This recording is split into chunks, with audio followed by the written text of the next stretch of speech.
Kali ini saya akan memberikan tutorial bagaimana cara membuat instrumen penilaian ya. Ada penilaian sikap, ada penilaian pengetahuan, dan ada penilaian keterampilan. Seperti contoh ini aja, gambarannya ini ada sikap, ada rubiknya bagaimana cara membuatnya, terus ada instrumen penilaiannya, ada kisi-kisi penilaian sikap. Nah, ini sudah jadi, nanti saya akan berikan tutorialnya secara lengkapnya. Pasti nanti Anda ketika nonton ini Anda mesti langsung paham, saya jamin langsung paham dan mengerti cara membuatnya bagaimana. Oke, sebelum itu nanti saya akan memberikan di akhir video ini untuk tips jitu-nya, cara paling cepatnya untuk membuat ini instrumen penilaian, karena lumayan sulit juga ya dalam membuat instrumen penilaian. Ada rubiknya, ada kisi-kisinya. Untuk membuat penilaian ini cukup rumit juga. Nanti di akhir video saya akan membuatkan tips cepatnya.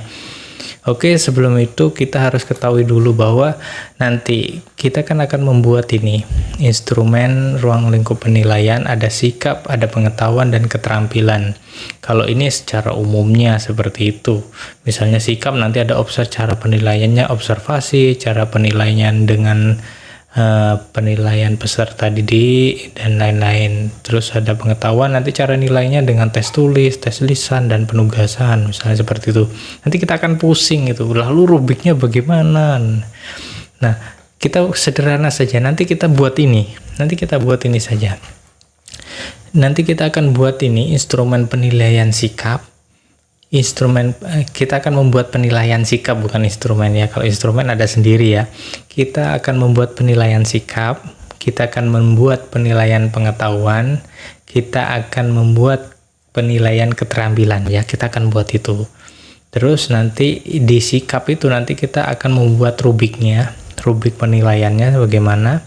Terus kita akan buat instrumen penilaian sikapnya bagaimana. Terus kita buat kisi-kisi penilaiannya bagaimana. Nah, sama juga pengetahuan gitu, nanti kita akan buat ya untuk rubiknya bagaimana, instrumen penilaian. Jadi urutannya nanti seperti ini. Kita akan buat rubik, instrumen, dan kisi. Ini sudah lengkap, sudah membuat semuanya untuk penilaiannya nanti secara otentik ya. Ini akan lengkap. Jadi nanti tips jitunya di akhir video saya akan berikan. Jadi gambarannya seperti ini. Nah, untuk misalnya seperti ini.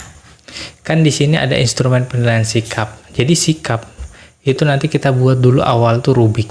Jadi di sini kan yang harus kita sediakan, karena ini sama saja sebenarnya di model penilaian di SMA dan di perguruan tinggi. Cuma di perguruan tinggi itu lebih, atau di universitas itu nanti kan buatnya pakai KKO-nya itu lebih kuat, lebih KKO. Misalnya gini ya, kalau di perguruan tinggi itu kan ada ranah kognitif, efektif, sama psikomotoriknya. Nah, ini psikomotoriknya misalnya lebih banyak, atau enggak efektifnya lebih banyak.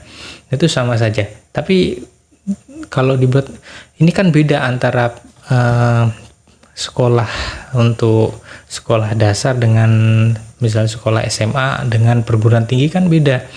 Enggak, sama saja penilaiannya, cuma nanti ada yang ditekankan lebihnya itu ada di perguruan tinggi. Nah, saya beri contoh ini misalnya di perguruan tinggi ya.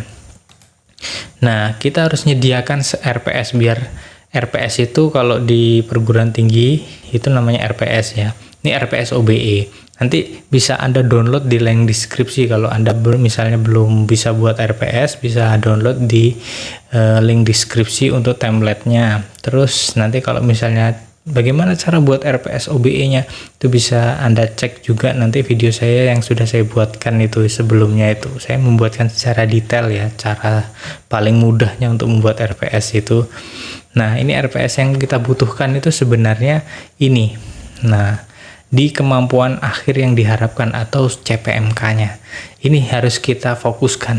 Nah, ya, kita harus pahami dulu ini, kita baca ini, nanti kita tinggal tempel-tempel saja. Jadi kita ketika membuat instrumen penilaian, kita kan menilai sikap dulu kita buat. Apa yang kita buat dulu? Rubiknya. Rubik itu kan sebagai panduan ya. panduan penilaiannya. Jadi di sini misalnya penilaian sikap kalau di KKO itu efektif ya, di KKO efektif. Nah di sini nanti kita buat ada aspek sifat, indikatornya apa, indikator penilaiannya apa. Nah indikator penilaian ini harus sesuai dengan RPS-nya ya, RPS-nya misalnya gini. Nah RPS-nya ini sesuai dengan RPS, makanya kalau di RPS itu nanti dicantumkan KKO-nya misalnya C2, PMA, P4, A5. Nah misalnya efektif itu kan adalah A ya, terus psikomotorik itu adalah P, dan kognitif itu adalah C ya, tandanya seperti itu. Nah ini sudah 3 aspek itu sudah lengkap, makanya kalau membuat penilaian ada penilaian sikap, ada penilaian pengetahuan, ada penilaian yang lainnya, itu sudah lengkap di sini, sudah di dalam satu penilaian, satu CPMK. Nah kembali ke sini, jangan bingung dulu ya.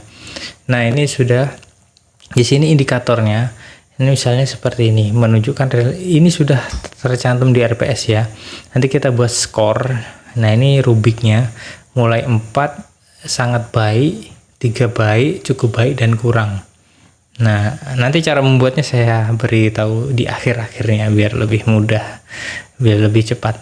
Dan ini skor kriterianya. Jadi di sini skor 17 sampai 20 itu sangat baik ya. Ini rubiknya. Terus ada instrumen penilaian sikap. Nah ini sikap dulu ya. Nah sikap itu nanti kita beri dan kita sesuaikan sub CPMK-nya di sikap. Nah ini seperti penilaian juga. Ini nanti template-nya bisa Anda download di link deskripsi juga. Misalnya Anda butuh panduan kok bingung cara membuat urutannya seperti apa, bisa Anda download di link deskripsi yang sudah saya sediakan. Nah ini misalnya gini pernyataan. Ini kalau instrumen penilaian sikap kita pakai aslinya nama mahasiswa individu. Kalau Anda SMA misalnya mahasiswa, kalau Anda SMA misalnya siswanya individu, siapa namanya. Nah misalnya di sini adalah pernyataannya, misalnya mahasiswa menunjukkan sikap religius. Nah ini nanti karena ini saya buat ini untuk penilaiannya adalah ruang lingkupnya adalah telaah dan pengembangan kurikulum PAI, nanti skornya berapa di sini. Dan di sini nanti dikasih petunjuknya. Terus ada lagi yang di bawah itu kisi-kisi penilaian. Jadi penilaian itu ada kisi-kisinya ya. Nah ini nanti kita buat juga ada, pokoknya harus sinkron dengan RPS, khususnya di CPMK-nya misalnya di sini ya. CPMK-nya harus sinkron dengan yang sini CPMK.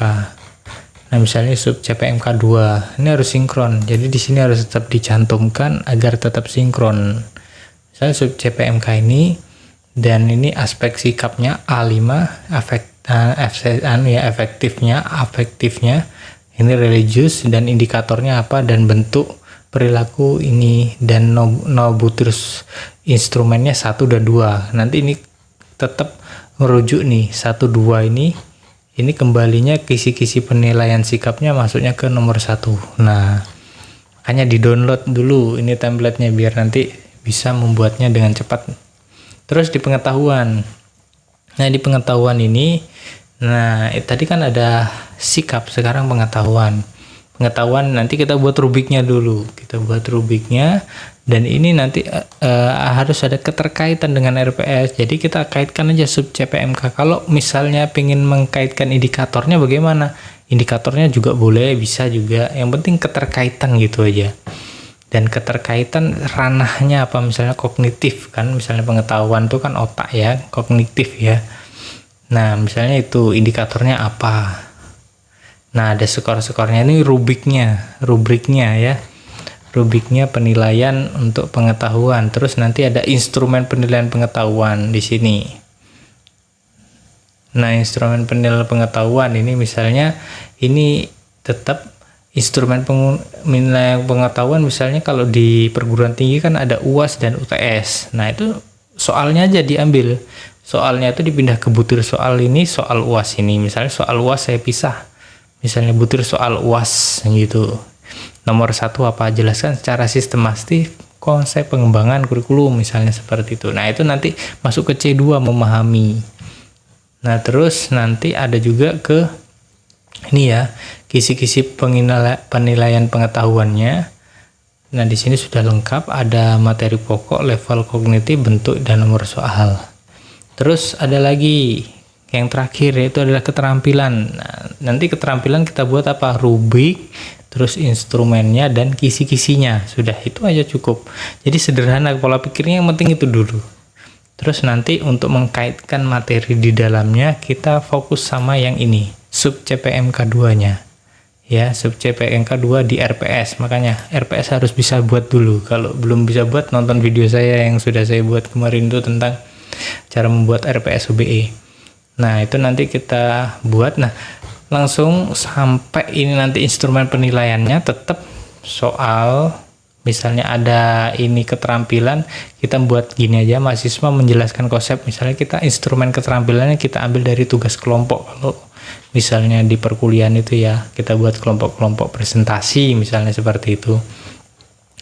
Nah, itu kita ambil dari situ saja, nanti sudah lengkap. Terus ada kisi-kisinya apa, bagaimana. Nah, langsung ke intinya, bagaimana cara membuatnya. Makanya di-download yang ini. Anda harus mendownload ini. Sini nanti saya ada di link itu, ada ruang lingkup pembuatan penilaian. Nah, di situ menggunakan AI dan formnya seperti ini ya, bisa dilihat, itu bisa di-copy aja formnya.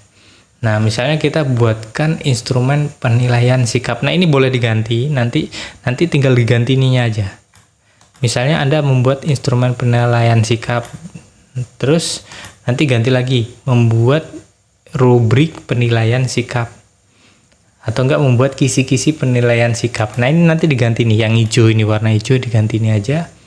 Terus nanti sebutkan mata kuliahnya apa, atau mata pelajarannya apa ya. Terus nanti sub CPMK-nya apa.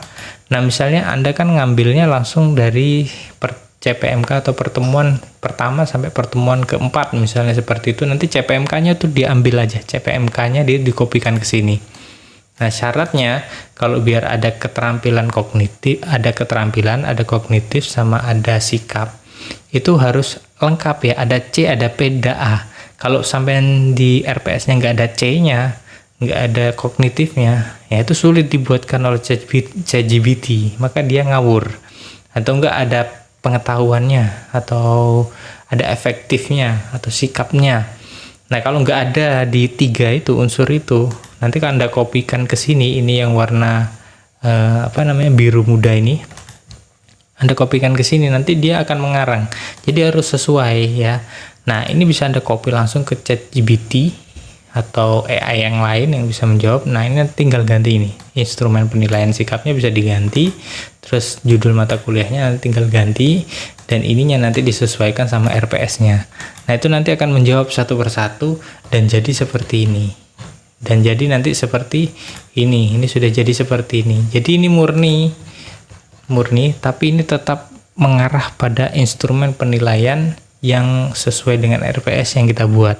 Oke, mungkin itu aja. Kalau Anda masih dibingungkan, bisa Anda tanyakan di kolom komen. Terima kasih menonton video ini.